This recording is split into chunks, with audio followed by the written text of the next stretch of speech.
D.C. Attorney General Karl Racine filing a lawsuit today against the Washington Commanders, Daniel Snyder, the NFL, and Commissioner Roger Goodell. Now, the suit accuses them of colluding to lie to D.C. residents about the team's alleged toxic workplace culture. Our Dave Briggs is here with more. Hi, Dave.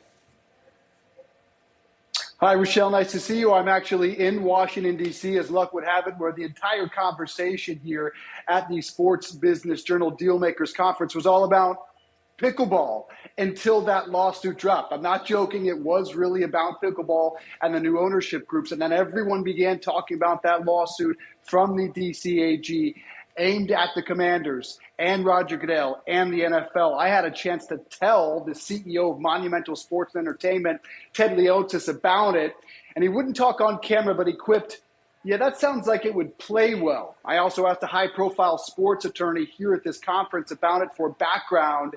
His read of it was, quote, "This is very thin legally and sounds to him like a headline grab on the way out the door." Just one sports attorney opinion there. As for Leonis, though, he talked about everything under the sun on camera. He owns the Washington Wizards, the Washington Capitals of the NHL, and the WNBA's Mystics. And he talked about FTX and crypto, which he is not vested in at all, but he does believe in blockchain long term. He also shared with us his reaction to the Meta layoffs, Mark Zuckerberg letting go of 11,000 employees earlier this week with his son Zach, who is the president of Monumental. Listen. I go, does that mean they had 100,000 people? What could 100,000 people be doing? No, seriously. We're the business that has to have a lot of people, full-time, part-time people, bricks and mortar, ticket takers, ushers, maintenance, professionals.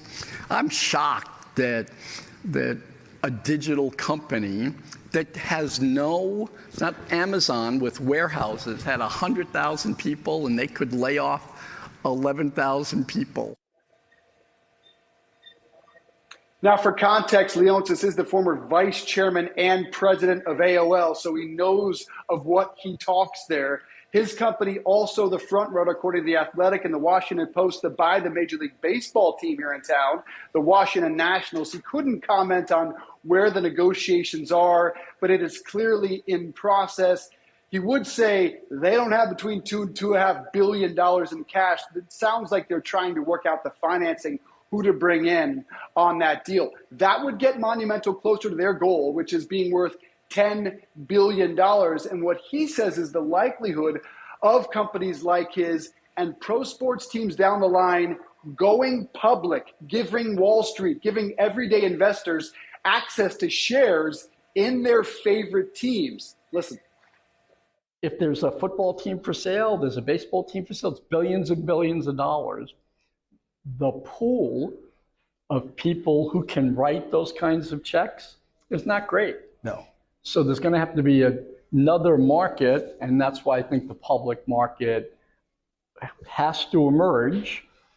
And the people that go public have to know how to run public companies. Can't be SPACs. It can't be funky things. It's people, organizations that act like a public company.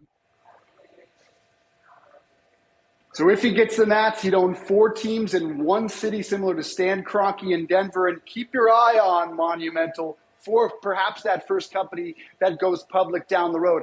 Also want to let you guys know, Mark Cuban took the stage within the last half hour, of course, was asked about crypto and FTX. He suggested SBF, Sam Bankman-Fried, was greedy as bleep and dumb. He also said there is regulations that is needed, that the SEC is blowing it. And one more thing, he hopes there are criminal charges related to what happened at FTX. Rachelle? We'll certainly have to see what happens at the end of that road. Great stuff, Dave. Good to see you, and we look forward to seeing you in studio soon.